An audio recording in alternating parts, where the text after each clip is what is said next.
sexual dysfunction. Hi, I'm Beck from Be Free Emotional Fitness Training, and I support women and girls to become emotionally stronger. And I'm Vern from Move Forward Mentoring, and I specialise in male mentoring, helping boys and men find their passion, speak from their heart, and build better relationships. And together we are Rekindling Relationships. We work with couples through mentoring sessions as well as facilitating communication and creative workshops to build deeper connections. Welcome to our podcast, designed to help you strengthen and bring more fun into your partnership, as well as create a more loving, healthy, and strong connection.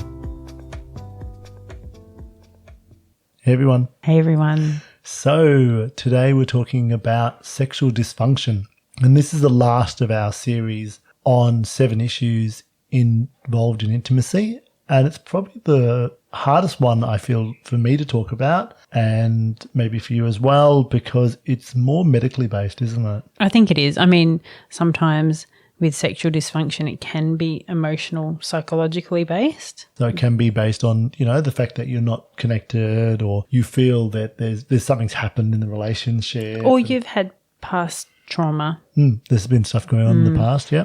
But I think for the most part, this is probably a medical thing. This is more about the medical issues that can actually interfere with intimacy in a relationship. And Which we are by no means expert. No, we're not experts at in this this at all. So this will be from research. But we can kind of maybe help people, if they are in this situation, how they can help support each other through this to stay close, even though they might be having problems actually being intimate. Let's talk about what sexual dysfunction is. What does that look like? Maybe a definition of sexual dysfunction is that there's something dysfunctional in the sexual space. There's something not working. It's not working as it should. We are going to talk about this from a heteronormative viewpoint, and that is the difference between what happens for a woman and what happens for a man. There are so many different ways of looking at this, but we're going to try and break this down as simply as possible to make it easier to have a conversation about. So let's talk about women.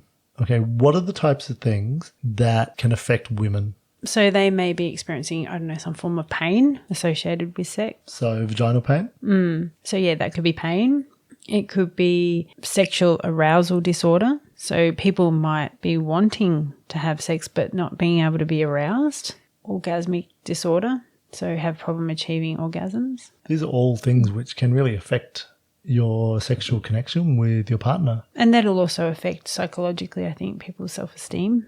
And that low self-esteem can come from a whole range of different things as well. But all these things impact on that sexual relationship, don't they?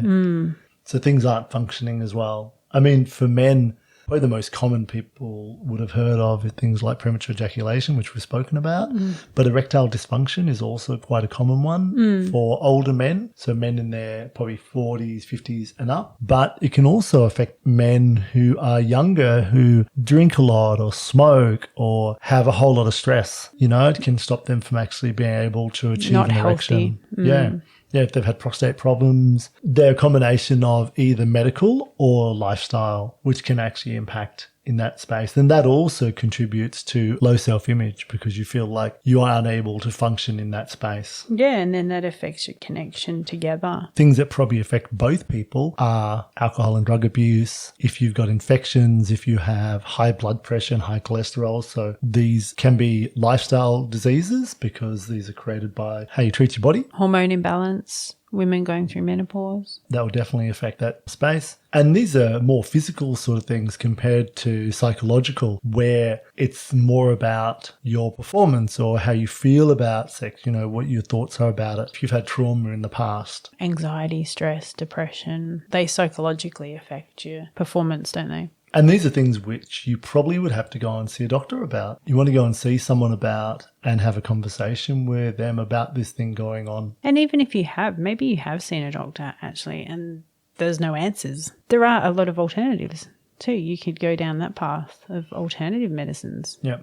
Yeah. And you can also, and I think this is really important, is have a conversation with your partner about the fact that this is what's going on. So they're not in their head going like, oh, is there something wrong with me? It can be just, hey, I'm having trouble in this space. Either I know what it is and this is what it is, or I don't know what it is and can you support me to find out? And I could imagine that's very stressful for the partner that is going through whatever's happening for them, because they can't really fulfill their partner in that way at the moment. Doesn't mean it's always going to be like that, but that's probably a very stressful space for your partner to sit in. And there's probably a bit of insecurity that goes with sitting in that space of being the person that's not able to do that for their partner at the moment. So how can we reassure them? Or how can we be intimate without being intimate? This is something which comes up for men who have had prostate cancer, because what happens is once that prostate's removed, they lose sensation down there. So it's very hard to get an erection. There is also, with that loss of sensitivity, that loss of being able to connect with their partner in that way, being able to have a erection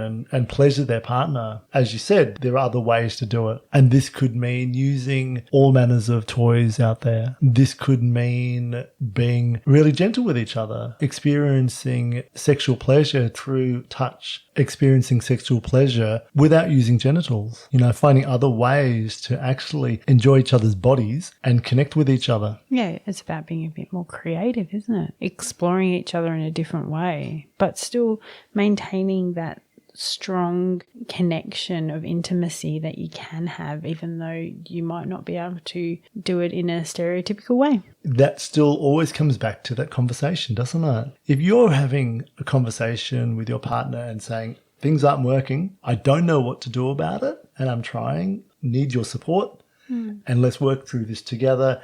And maybe we can find another way for us both to be pleasured and to connect with each other. And in that, then there is an opportunity for intimacy still. Yeah, try and find an alternative and really work on that intimacy in other ways so you can keep that connection strong. And it'll be less stressful for the person going through whatever it is, I'd imagine, that they're going through. Yeah, if they feel that they're supported in that. And the dysfunction doesn't mean that there's something wrong with them.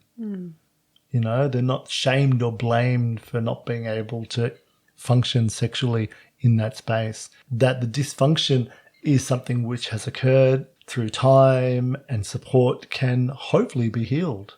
This series, we've been talking about the 7 issues relating to intimacy. And how people can connect with each other on a deeper level and work through these sexual issues. And also through working through them, gain a closer, more deeper and more connected relationship with their partner. Come out stronger in the end. Come out way stronger in the end. And we're not medical experts. We're not psychological experts. But we do believe that when you have a good, honest, open communication with your partner and you work towards building that connection, the issues that surround us can actually be overcome. So thanks for listening to our series. See you next month. See you then.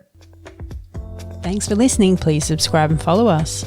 And check out our website at rekindlingrelationships.com. Bye for now. See ya.